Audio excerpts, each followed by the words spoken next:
ഇന്ന് ഞാൻ നല്ല ടേസ്റ്റ് ആയിട്ടുള്ള കള്ളപ്പാണ് ഉണ്ടാക്കിയത്. ഇത് ഇടിയപ്പത്തിൻ്റെ പൊടി, നൈസായിട്ടുള്ള പൊടി, വറുത്ത പൊടി, അതിലേക്ക് 1 കപ്പ് തേങ്ങ, 1 കപ്പ് ചോറ്, ശർക്കരയാണ് ചേർത്തത്. ശർക്കര ചേർത്തിട്ട് നന്നായിട്ട് അടിച്ചെടുക്കുക. ശർക്കര ഒന്ന് ഉരുക്കി ഒഴിച്ചിട്ട് നന്നായിട്ട് അടിച്ചെടുക്കുക.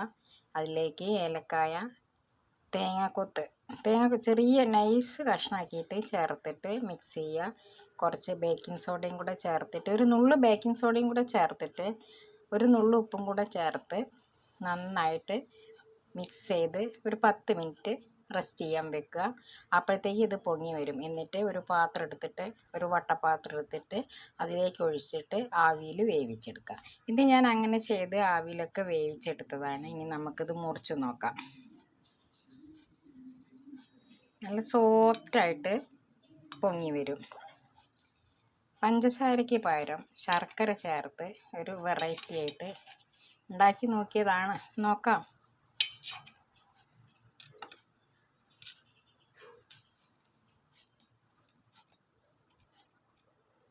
നല്ല അടിപൊളിയായിട്ട് നല്ല സോഫ്റ്റായിട്ട് വന്നിട്ടുണ്ട്.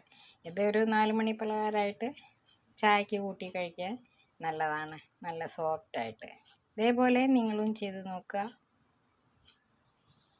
കഴിച്ച് നോക്കുക. വീഡിയോ കാണുമ്പോൾ ലൈക്ക് ചെയ്യുക, ഷെയർ ചെയ്യുക, സബ്സ്ക്രൈബ് ചെയ്യുക. Thank you.